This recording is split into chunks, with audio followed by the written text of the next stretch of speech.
মাননীয় মুখ্যমন্ত্রী ডাঙরিয়ার যে বক্তব্য বা আমার ক্যাবিনেট মিটিংয়ের যে সিদ্ধান্ত ক্যাবিনেটের যে সিদ্ধান্ত এই সিদ্ধান্তত আমি আচরিত হয়েছো, আমি হতভম্ব হয়েছো যে এখন ৰাজ্যৰ বা এখন ৰাষ্ট্ৰৰ বা ৰাজ্যৰ যিখিনি বিষয়ববীয়া তেখেতসকলে যদি আন্তঃসম্প্ৰদায়ৰ মাজত সংঘাত সৃষ্টি কৰিবৰ কাৰণে, আন্তঃসম্প্ৰদায়ৰ মাজত সম্প্ৰীতি বিনষ্ট কৰিবৰ কাৰণে, আন্তঃসম্প্ৰদায়ৰ মাজত যাতে নিৰাপত্তাজনিত পৰিৱেশ সৃষ্টি কৰিবৰ কাৰণে যি ধৰণৰ কথা কৈছে, এতিয়া ইয়াৰ জৰিয়তে এই বক্তব্যৰ জৰিয়তে খিলঞ্জীয়া কিছু মানুহে অখিলঞ্জীয়াৰ ওপৰত কিছু অন্যায় কৰিবৰ কাৰণে উত্তেজিত হ'ব বা উচটনি বুলি ভাবিব।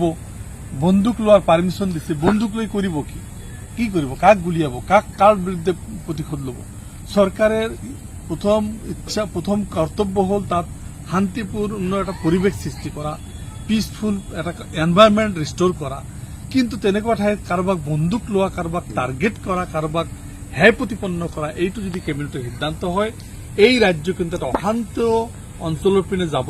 মই বুজি পোৱা নাই যে কেবিনেটৰ নিচিনা এটা ডিচিশ্যন যিবিলাকে অসমৰ বৰমূৰীয়া, যিবিলাকে অসম চলাই আছে, যিবিলাকৰ আঙুলিৰ ঠাইত অসম চলি আছে, তেখেতসকলৰ যদি মন মগজু এনেকুৱা ধৰণৰ ক্ৰিয়া কৰে তেতিয়াহ'লে সাধাৰণ ৰাজ্যৰ মাজত শান্তি কেনেকৈ স্থাপন কৰিব।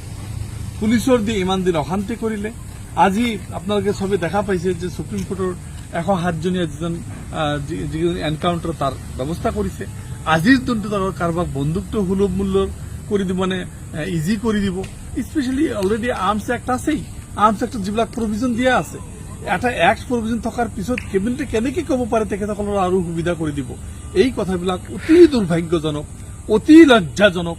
আৰু অসমৰ নিচিনা এখন ৰাজ্যত এনেকুৱা এটা পৰিৱেশ সৃষ্টি কৰিব পৰা যিটো কেবিনেটৰ সিদ্ধান্ত, এই সিদ্ধান্তই কিন্তু অসমক চিৰদিনৰ কাৰণে বৰবাদ কৰি পেলাব আৰু অসমৰ শান্তি বিনষ্ট হ'ব, আন্তঃসম্প্ৰদায়ৰ মাজত সদ্ভাৱৰ অভাৱ হ'ব। এই গোটেইখিনিৰ কাৰণে কিন্তু এই কেবিনেট জগৰীয়া হ'ব, এই কথা স্পষ্ট।